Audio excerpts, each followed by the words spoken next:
Hi students, मैं अनुराग कुमार और आज का ये वीडियो कि आप अपने अंतिम वर्ष के प्रोजेक्ट कैसे तैयार करें।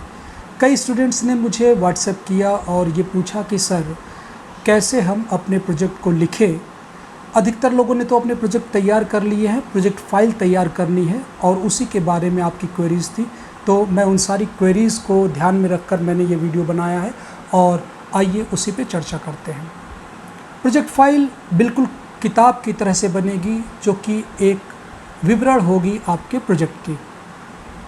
शुरुआत करेंगे, सबसे पहले कवर पेज होगा। प्रोजेक्ट का कवर पेज मुख्यतः 4 सूचनाएं रखेगा।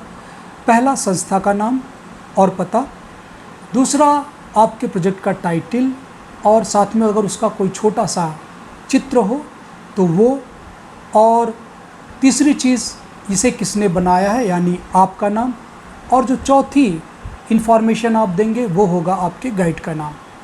ध्यान रखिएगा, आप अगर ग्रुप में आपने बनाया हो तो भी इस प्रोजेक्ट फाइल में बनाने वाले का नाम ऊपर आप सबका नहीं लिखेंगे। प्रोजेक्ट आपने साथ बनाया है लेकिन प्रोजेक्ट फाइल आपकी इंडिविजुअल की होगी, तो ये ध्यान रखेंगे आप कि प्रोजेक्ट फाइल पे सबका बनाने वाले के नाम में अकेले नाम पड़ेगा। फिर से मैं कहता हूँ कि प्रोजेक्ट आपने साथ बनाया है, प्रोजेक्ट फाइल सबकी आपकी अपनी अकेली होगी, तो आप उसमें बनाने वाले के नाम में अकेला लिखेंगे और अपने गाइड के नाम के साथ लिखेंगे। तो ये हो गया पहला कवर पेज। कवर पेज बन गया। अब समस्या हो सकती है आपके साथ कि इस समय आप घरों में हैं, कोविड पैंडेमिक के कारण आप घरों में हैं, कंप्यूटरों से दूर हैं, कंप्यूटर सेंटर से दूर हैं, तो इसको आप टाइप करवाना मुश्किल होगी। कोई ज़रूरत नहीं है, आप अपने हाथ से इसको तैयार करिए। आप स्केच पेन का इस्तेमाल करिए, आप पेनों का इस्तेमाल करिए, इसे सुंदर सुंदर लिख करके कवर पेज को तैयार करिए। और पूरे का पूरा प्रोजेक्ट आप हाथ से लिख करके तैयार कर सकते हैं। आप काले और ब्लू पेन का इस्तेमाल करिए सिर्फ, और इन दोनों की सहायता से ही आप प्रोजेक्ट फाइल को तैयार कर लीजिए। आप चित्रों को बनाने के लिए पेंसिल का प्रयोग कर सकते हैं। हाँ, जो लोग कंप्यूटरों के पास है, कंप्यूटर से टाइप कर सकते हैं, वो चाहें तो कवर पेज टाइप कर सकते हैं, लेकिन इसके लिए आपको आपाधापी करने की ज़रूरत नहीं है। मैं आपको बता दूं कि कई बड़े इंस्टीट्यूशंस अपने अंतिम वर्ष के छात्रों को प्रोजेक्ट लिखने के लिए हाथ से ही कहते हैं, कंप्यूटरों से बनी प्रोजेक्ट फाइल स्वीकार नहीं करते। तो आप यहाँ पर बिल्कुल परेशान ना हो कि आप कंप्यूटरों से दूर हैं, आप हाथ से लिख करके पूरे की पूरी प्रोजेक्ट फाइल को तैयार कर सकते हैं। तो कवर पेज बन के तैयार हो गया, उस पर 4 सूचनाएं कौन कौन सी थी ये आपको पता चल गया। अगला पेज होगा, आप इंडेक्स तैयार करेंगे।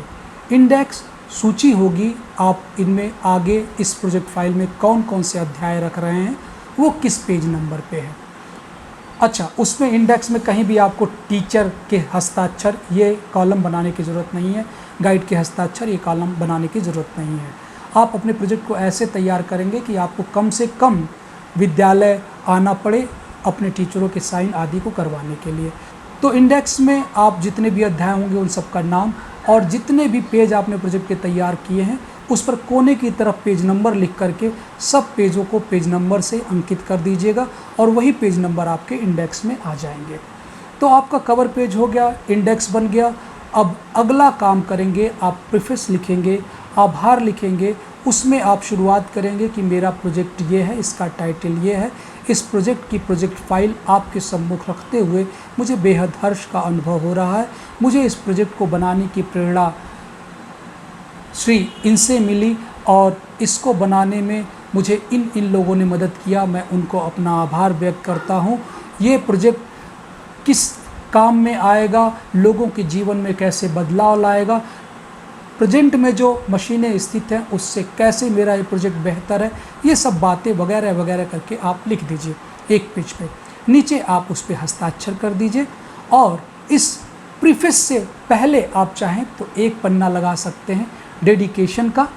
ये कोई सेट नियम नहीं है, आप डेडिकेशन के पन्ने को प्रीफेस से पहले चाहें तो इंडेक्स से पहले भी लगा सकते हैं। प्रीफेस में ये दर्शाया जाएगा कि मैं अपनी प्रोजेक्ट श्री अमुक को या श्रीमती अमुक को डेडिकेट करता हूँ, उनको समर्पित करता हूँ। सामान्यतः इसमें जो भी आपके पूजनीय हैं उनको आप ये समर्पित कर सकते हैं। अगला काम होगा, अब आप अपने इस प्रोजेक्ट का अभिकल्पन प्रस्तुत करेंगे। अभिकल्पन का पहला हिस्सा आपके प्रोजेक्ट का परिचय होगा, जिसमें आप प्रोजेक्ट की संरचना, प्रोजेक्ट की कार्यविधि, वो किस सिद्धांत पर आधारित है, वह किन अनुप्रयोगों में प्रयोग किया जाएगा, ये लिख देंगे। और अब आप अभिकल्पन शुरू करेंगे। आप सबसे पहले अपने मशीन की जो भी आपने ड्राइंग बनाई है वो दिखा देंगे, और उसके बाद जितने उसके अलग अलग पार्ट्स हैं उन सब अलग अलग पार्ट्स की, उन भागों की आप अभिकल्पन प्रस्तुत करेंगे। अलग अलग पार्टों में तोड़ने की यह प्रक्रिया एनालिसिस कहलाएगी। एनालिसिस में आप मान लीजिए आपने अपने प्रोजेक्ट में शाफ्ट का प्रयोग किया है, आपने किसी कपलिंग का प्रयोग किया है, तो आप उस शाफ्ट की डिज़ाइन प्रस्तुत करेंगे कि उस पर इतना लोड लग रहा है, वो इस मटेरियल का बना है, वो इतने लोड पर फेल्योर नहीं होगा और आसानी से इसको सह लेगा और इस प्रकार ये सुरक्षित है। तो जो भी आपने डिज़ाइन पढ़ी है उसके आधार पे जितना भी मशीन पार्ट्स हैं उन सब के अलग अलग अभिकल्पन प्रस्तुत कर दीजिए। इन मशीनों के अलग अलग पार्टों के चित्र भी आप सम्मुख बनाते जाइए, रखते जाइए। बेहतर होगा अगर वो कैड से बने हों तो उनको लगाइए, जिनके पास उपलब्धता हो वो कैड से बना करके लगा लेंगे, जिनके पास नहीं है वो अभी इसको हाथ से बना करके लगाएंगे। आप पेंसिलों का प्रयोग कर सकते हैं चित्रों के लिए। अब इस पूरी मशीन को समवेत रूप में रखिए सामने, उसका चित्र दिखाइए और उसके बाद ये मशीन पे ये काम होगा, इतना लोड होगा और ये मशीन इतने लोड पर इस काम को सुरक्षित तरीके से कर देगी। आप अंत में अपने मशीन के जितने भाग हैं उन सब के डायमेंशन को एक सार संक्षेप रूप में लिखते जाइए। ये हो गया मशीन का अभिकल्पन। अगला काम करेंगे, आप अपनी मशीन का आगणन प्रस्तुत करेंगे या एस्टिमेशन प्रस्तुत करेंगे। जितने पार्ट्स हैं उन सब की बीमाएँ आपने पहले ही लिख रखी है, उन सब के चित्र बना रखे हैं। अब इन सारे पार्टों के आप आगणन करिए। आप ये दिखाइए कि अगर एक शाफ्ट है तो वो इस मटेरियल का बना है, उसके लिए इतने ग्राम मटेरियल की ज़रूरत होगी। आप दिखाइए कि इस मटेरियल का दाम इस समय मार्केट में इतना है। इसके लिए सामान्यतः मार्केट सर्वे किए जाते हैं, लेकिन अभी क्योंकि आप मार्केट सर्वे नहीं कर पाएंगे, इस कारण आप इस चीज़ को गूगल से पता करिए। गूगल पे देखिए कि उस चीज़ का दाम कितना है और निकालिए कि कुल उस पार्ट को बनाने में खर्चा कितना आएगा, वो किन मशीनों पे किया जाएगा, उसकी मशीन प्रक्रिया में कितना समय लगेगा, उस समय में उस मशीन का किराया कितना होगा, ये भी उसमें शामिल कर लीजिएगा। इस प्रकार उस पार्ट को बनाने के लिए आप लागत का आकलन कर लेंगे और सभी पार्टों को बनाने में लगने वाले कुल खर्चे का आकलन आप प्रस्तुत कर देंगे। ये हो जाएगा कि वो उस मशीन को बनाने में आपको प्रेजेंट मार्केट रेट पे कुल कितना पैसा लगाना पड़ेगा, ये आकलन हो जाएगा। अगले अध्याय में आप अपने आप को एक एंटरप्रेन्योर के रूप में मानेंगे, एक उद्यमी के रूप में मानेंगे। अब आपको दिखाना होगा कि आप अगर इस मशीन को किसी इंडस्ट्री पे बनाते हैं तो आपको कुल कितने इन्वेस्टमेंट या निवेश की आवश्यकता होगी। मान लीजिए आपने एक पैडल चलित वॉशिंग मशीन बनाई है। इसकी यूनिट्स बनाने के लिए आपको किन किन मशीनों की ज़रूरत होगी, आप इस मशीन को बनाने के लिए कौन से पार्ट अपनी इंडस्ट्री में बनाएंगे, कौन से सीधे मार्केट से ख़रीद लेंगे। मान लीजिए उसमें कुछ नट बोल्ट लगे हैं तो आप नट बोल्टों को अपनी इंडस्ट्री में नहीं बनाएंगे। जो भी स्टैंडर्ड पार्ट्स होते हैं उनको सीधे मार्केट से ख़रीद लिया जाता है और मशीनों में इस्तेमाल कर लिया जाता है। इससे लागत में कमी आती है।